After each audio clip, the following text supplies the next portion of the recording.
I'm Roger Baker, Executive Director of the Stratfor Center for Applied Geopolitics at RANE, a global center of excellence for geopolitical intelligence and analysis.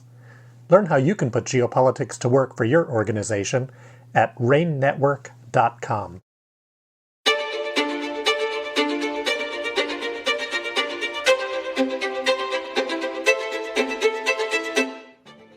Welcome to RANE's Essential Geopolitics podcast.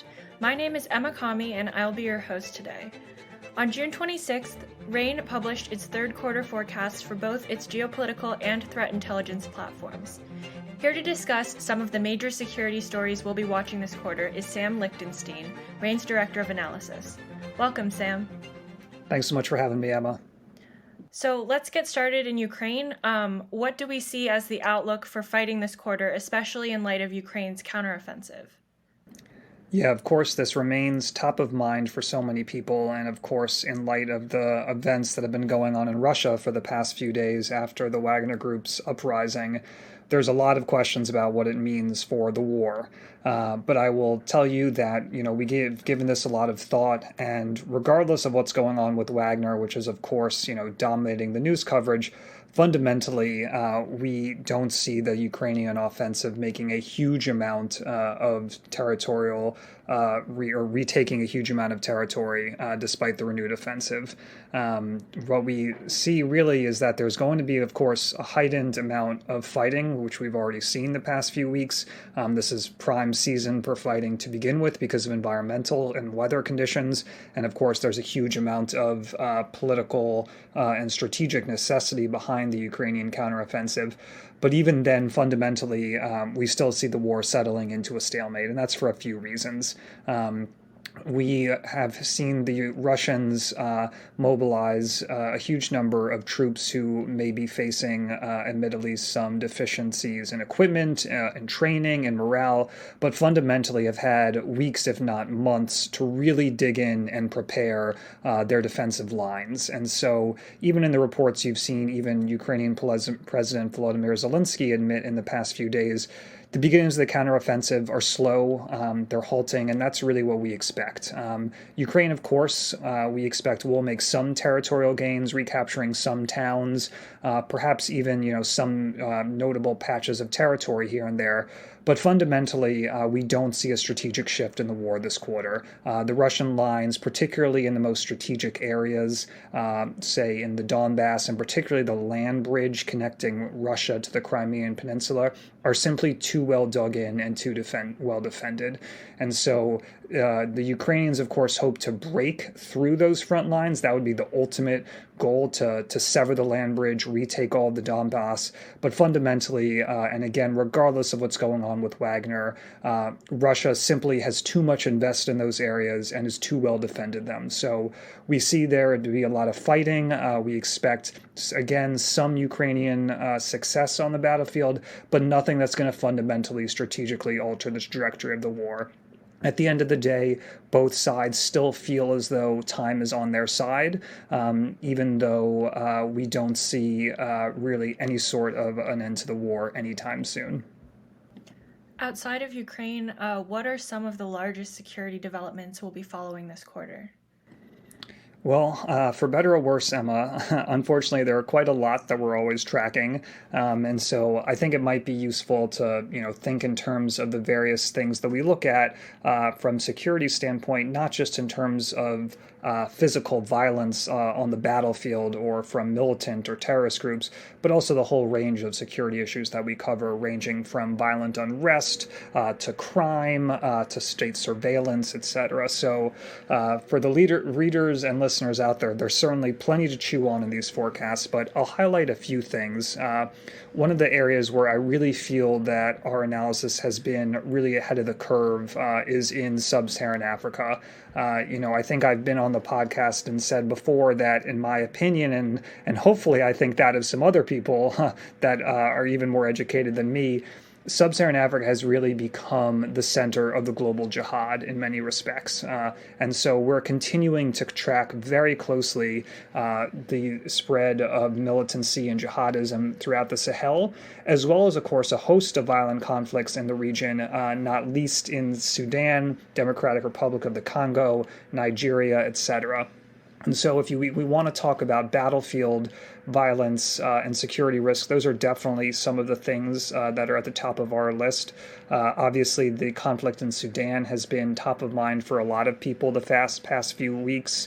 And our basic outlook there is that despite the ongoing rounds of ceasefires that we continue to see, we also expect them to fully continue to lapse just as they have every few days. Fundamentally, the two warring parties, the Sudanese armed forces and the rapid support forces, are going to be incredibly challenged in reaching a sustainable peace deal.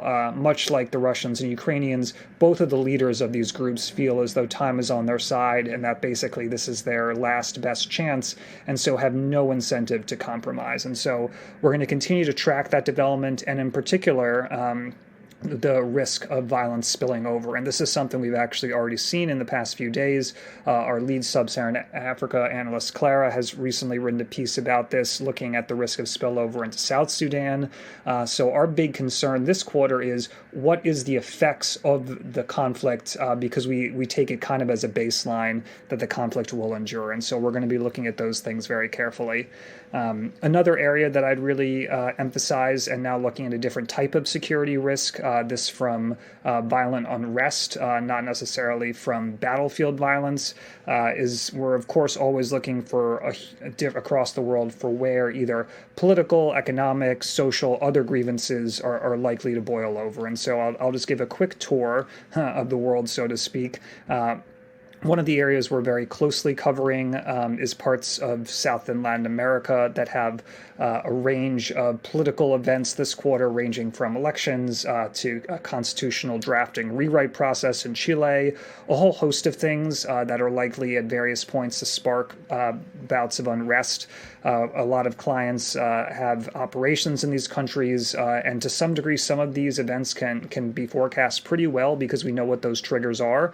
And so those are some of the things we're covering there. We're also looking in South Asia in particular. Thankfully, compared to this time last year when Sri Lanka was undergoing a real crisis situation, the economic and political stability in the country has vastly improved, but that doesn't mean that other parts of the region are by any means any less challenged. For instance, you have a huge risk of unrest in places like Bangladesh, where opposition and government supporters have repeatedly clashed in recent weeks. You have an ongoing electricity crisis, economic grievances, rising cost of living, basically all of the factors that go into a combustible situation. Another country in the region, Pakistan, where you had the ongoing saga over Imran Khan, which is really just a symptom of fundamental grievances that people have against the government, alongside other economic challenges.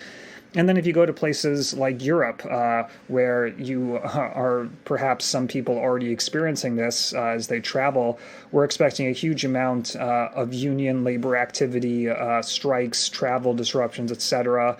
In places like France, the UK, Spain, all places that have seen this in recent weeks, and this type of activity tends to peak over the summer because unions precisely know it's when they can have the most impact.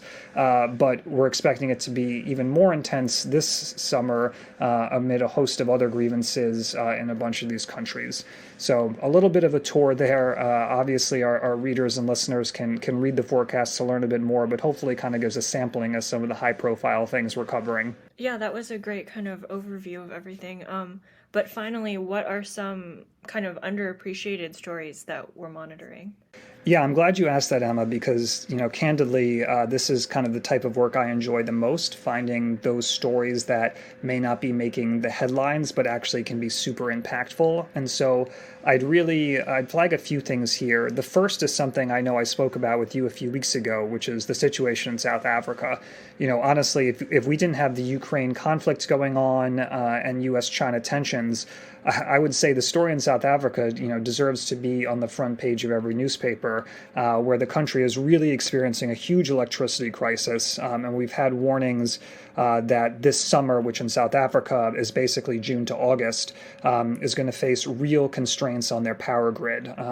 For those of that you have not been following, the basic problem is that the state-owned utility, Eskom, simply does not have enough supply to meet demand, and so it engages in load shedding, which is basically planned outages to prevent a total failure of the grid. There are a lot of reasons to expect this problem will not only persist at a really severe level, but actually increase in the next few weeks as the demand increases. But this is happening in combination with a spike in crime, a spike in protest activity, some of which is in fact caused because of the load shedding, people being aggrieved by it, but also happening completely independently. And so because we have so many people that are either traveling to South Africa or have operations there, it's a big underappreciated story that I think is worth following. Another one that I'd emphasize that's probably a bit better known, but I would say may not be looked at from this angle, is what we're expecting out of China. Obviously, the U.S.-China dynamic is certainly in the aggregate on the front page every day, but it's usually done at a more strategic level. So what I mean by that is we're usually talking about the high-level dialogue between Washington and Beijing, trade disputes, etc. What we're looking at a more tactical security level is the ways in which this relationship could result in a huge amount of operational challenges for companies and perhaps even for personnel in mainland China. Obviously, we've seen over the past quarter reports of a number of raids against private companies in the country, and of course that's had a real chilling effect in the business environment.